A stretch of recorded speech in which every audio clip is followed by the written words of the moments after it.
Do you have the entrepreneurial spirit? Usually, you have the entrepreneurial spirit before you can spell it, and it's a tough word to spell. In today's episode of Straight Talk, we're going to dig into what makes an entrepreneur think, what he or she does to succeed, and if a failure happens to occur, what will one do to overcome challenges? And of course, to do that, I welcome a frequent guest of mine, Dean Mercado, the CEO of Online Marketing Muscle. I know Dean is I don't know, Dean, could we call you a serial entrepreneur?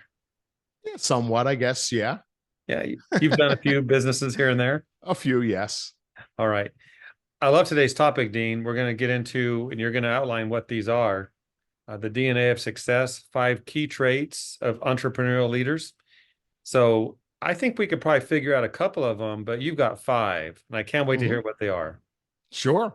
Well, let's jump right in. So let me preface all of this by sharing the fact that at this point in my entrepreneurial journey, I've coached probably somewhere between 10 and 20,000 hours of working directly with and coaching some very smart entrepreneurs, right? And many of them in your industry. So I've seen a lot. I've learned a lot. I look at myself and I say, okay, well, one of the gifts I believe I have is the ability to see patterns. So when I'm working with entrepreneurs, I see patterns. I see those commonalities of why some are succeeding and why some are not.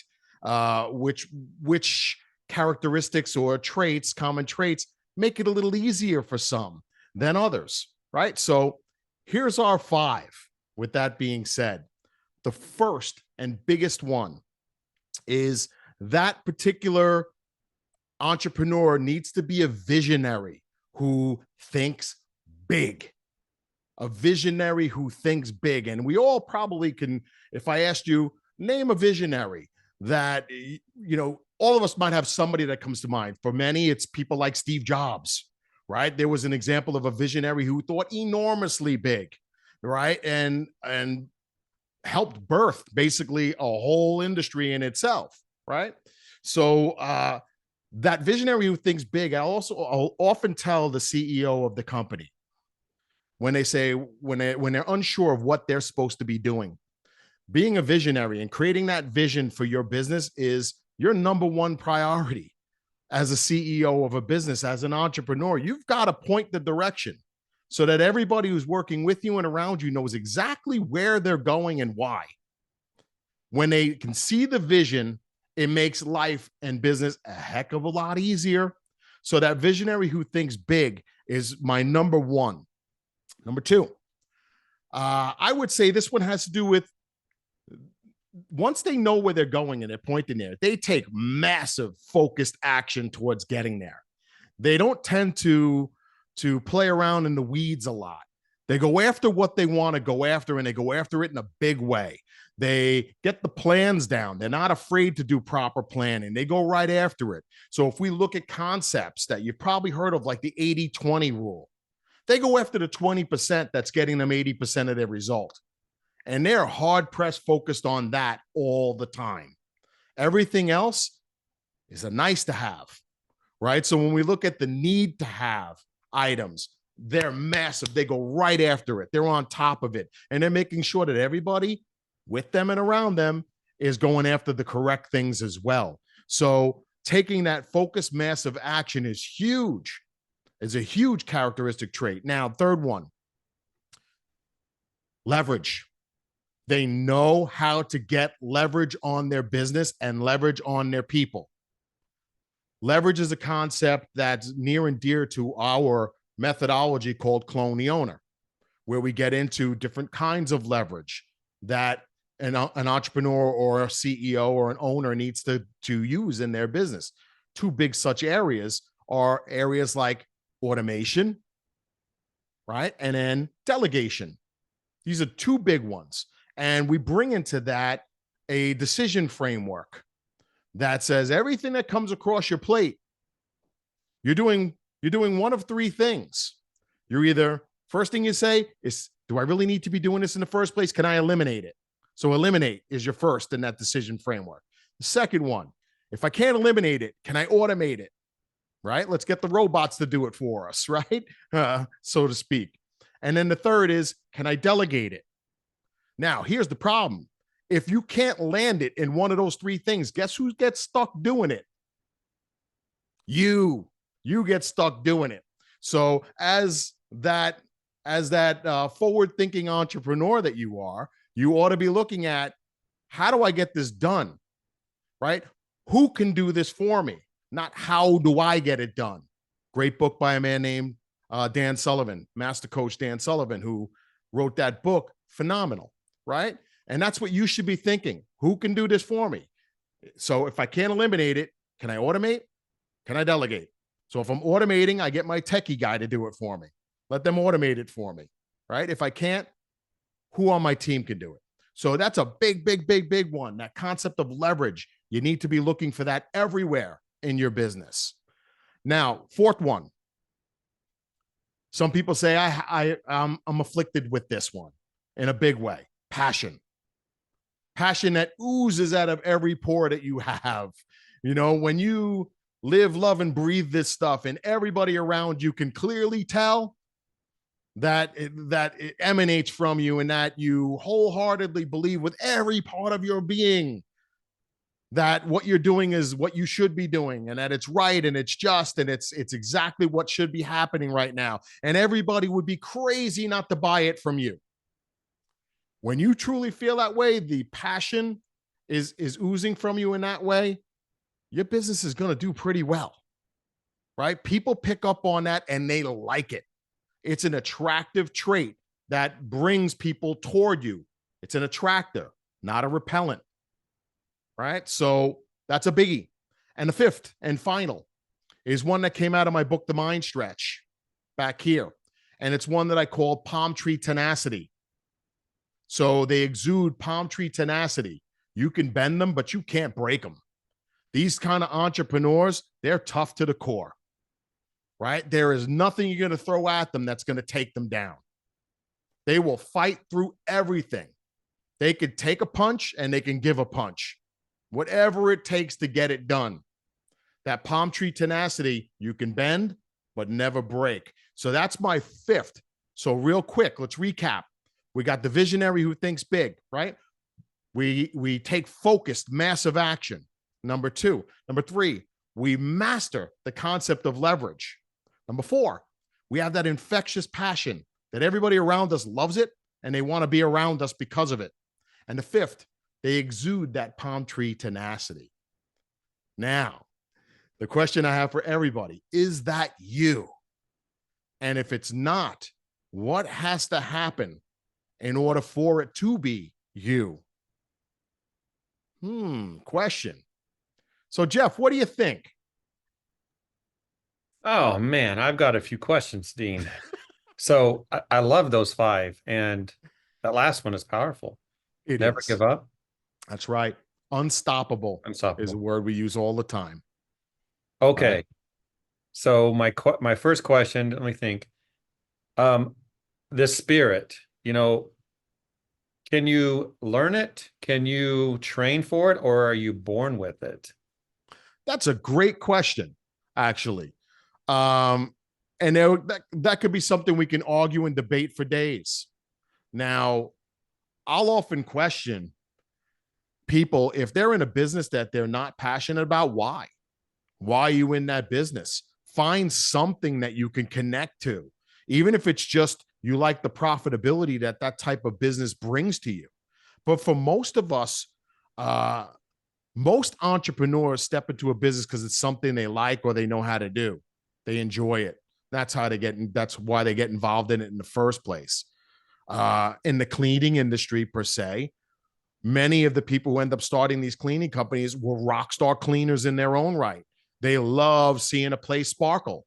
They love that feeling that they create in their client when their client lights up when they see that space and how beautiful it looks, right? So there's something about your business that drives you. Find it. So for some of us, we're naturally born passionate about whatever. Yes, no doubt. We have an edge in that aspect.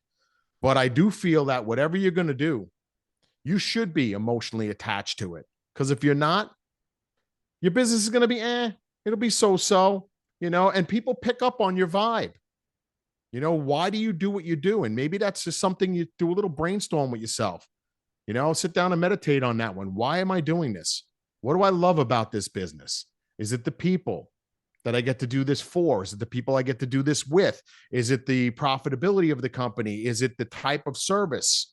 Whatever it is, you got to find it. So is it nature or nurture? I think a That's big my part of it is question. going to be nurture. You've got to look for the things that drive you, right? So for me, it really doesn't matter what the business is. If I ultimately love service and I love being of service to people, it doesn't really matter what the service I'm providing is. If I really want to, if I love service because I love making my clients happy, I love changing their world in a sense, I love impacting them in that way, then really doesn't matter what the end product is, Mm-hmm. right? So I attach to the service element of it for myself, and that part of it I love, Okay. you know? All right. So another thought. Um, let's say you're at a trade show and you're talking to people all day. You're talking to owners and businessmen, people who have companies. What does it take for you to decide this person's an entrepreneur or this person's a businessman? That that factor that says one or the other to you, Dean. Well, I mean, for most, those two terms are very synonymous. Okay. Now, there are some out there that would create a distinction between them. Entrepreneurs tend to approach things from the standpoint of they love building stuff. Sometimes a businessman approaches it from the standpoint of I just want to make money. Now Yeah. that's a very rude, crude distinction between the two.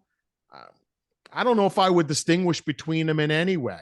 I would say we're all in business to make profit, period.